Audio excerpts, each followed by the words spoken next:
ચૈતરભાઈ 3 મોઢાવાળો વાઘ છે, સિંહ, જે બાજુ જો એને દેખાય. જે સંજયભાઈને હવે સંજયભાઈની ફાટી ગઈ છે હાથે લગતી જ કે બંબુ ગાલી દે છે, હવે છૂટશે તો જેલમાંથી બંબુ ઢેકે નીકળશે. આ બિલકુલ ખોટું છે, ઉપસાવેલો કેસ છે. સંજયભાઈ માફી માગો. કેમ કે સંજયભાઈ વસાવત છે, પણ એની સાથે ખોટું કર્યું એટલે કોઈ જ આદિવાસી નથી. આજે જોઈને એ બી થઈ, આજે ઊંઘ નહીં આવે ને, આ પબ્લિક છે ને ઊંઘ નહીં આવતી હોય કે મેં બહુ જ ખોટું કર્યું છે. હાલ એ લોકો ભાજપવાળા એને કીધું કે ભાઈ કેસ મૂકીને ખોટો કરો, અમે તારે માટે બેઠેલા છે. પણ મારા મત પ્રમાણે ભાજપવાળા એવા માણસો છે કે તમારું કામ પતે એટલે હું કોણ અને તમે કોણ. એટલે સંજયભાઈ બી જ છે કે મેં બહુ જ ખોટું કર્યું છે. ચાલો આજે ચૈતરભાઈને ગ્લાસ માર્યો, બરાબર. એનું કોઈ વિડીયો કોઈ ફૂટેજ કશું જ ચાલતા નથી. ચંપાબેન ભાષા બોલી. અમે જેટલી બી વખત હું ચૈતરભાઈના કોઈ બી જગ્યાએ સભામાં ગયો છે, પણ ચૈતરભાઈ એવા માણસ છે કે આટલું ખોટું નથી કરતા. બેનને કઈ રીતે બોલાવું, બેન બોલો તમે શું છે, તમારે શું કરવું. આજે સામાન્ય માણસને ખબર પડી જાય, સામાન્ય માણસને ખબર પડી જાય, ગાંડો માણસ હોય એને ખબર પડી જાય કે આ કેસ એકદમ ખોટો, તદ્દન ખોટો છે. પાછા શું છે, મનસુખ જરા કરશે. હવે 2024માં 5 લાખ અને 42,000 વોટ મળેલા હતા. પહેલી વખત ઊભા તો ચૈતરભાઈ 5 લાખ ને 42,000. હું ગણતરીમાં ગયો હતો, 5 લાખ ને 42,000 જાણી ગયો છે કે હવે આપણી પીપોરીઓ આગવાની નથી. જાણી ગયા છે, જાણી ગયા. હા. જય જોહાર, જય આદિવાસી. चालू रखो जी। संजय वसावा कुछ उखाड़ नहीं सकता, चैतर वसावा वाघ है हमारे। संजय वसावा कुछ नहीं उखाड़ सकता? नहीं। अरे तुम कैसे कह सकते हो ऐसा? चैतर भाई है ना, हमारे भाई बहन है। આમાં શું છે મેન મુદ્દો, જ્યારે સરકાર જે બીજેપી સરકાર છે એ અમૃત મહોત્સવ ઉજવે છે. આઝાદીનો અમૃત મહોત્સવ. હા, આઝાદીનો ઉજવે કે ગમે તે, પણ અમૃત મહોત્સવ ઉજવે છે, બરાબર. અને જ્યારે અમૃત મહોત્સવ ઉજવે છે એ લોકો, અને એ અમૃત એ લોકો પી જાય છે. સમજી ગયા? અમૃત એ લોકો પી જાય છે. અને ખાલી ગ્લાસ અમારી સામે મૂકે, એને ચાટવાના, અમે એને તો ફેંકવાના.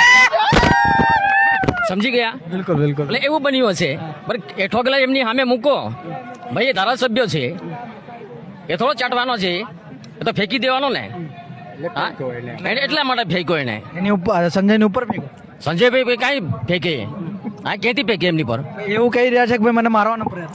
એટલે ભાઈ મારવાનો હોત તો પછી એ રીતે ગ્લાસથી મારાય.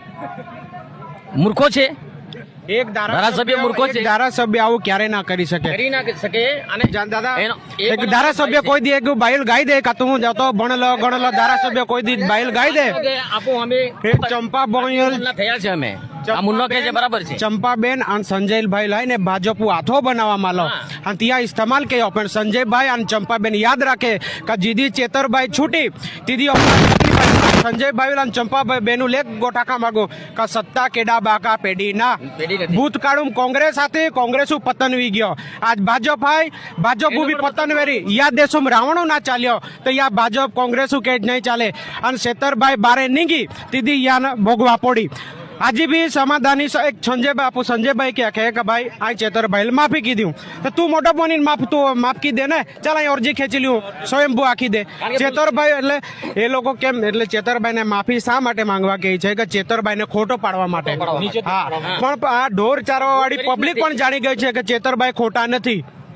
હા, ચેતરભાઈ ભૂલ કરી જ નથી, પછી માફી કઈથી માંગવાના? બરાબર, ભૂલ તો તમે કરી છે.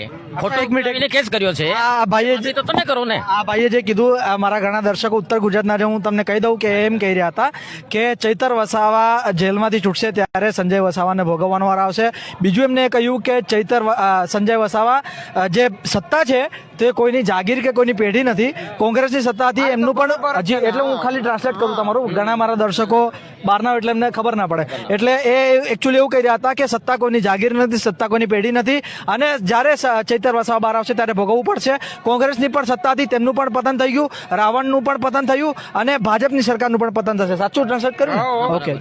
અને જેમ જેમ ચેતરભાઈ વાર કરશે તેમ તેમ અમે આદિવાસી એકઠા થઈશું, વધારે થઈશું. જે બીજેપીમાં છે એ પણ એમાં આવશે, કારણ કે સમાજનો એ ગૌરવ છે.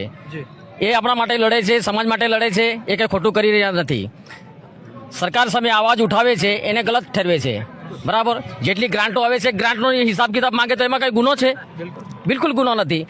જ્યારે ચેતરભાઈ આવ્યા ત્યારથી કેટલા રસ્તો સારા થઈ ગયા છે લોકો જાણે છે, અને એ લોકો પર અમે એકલા નથી ચાલતા, એપીપી વાળા, બરાબર. એ દુનિયા ચાલે છે અને દુનિયા માટે બનતું હોય છે, અને દુનિયા માટે અવાજ ઉઠાવે છે, એમાં ખોટું નથી કરી રહ્યા, બરાબર.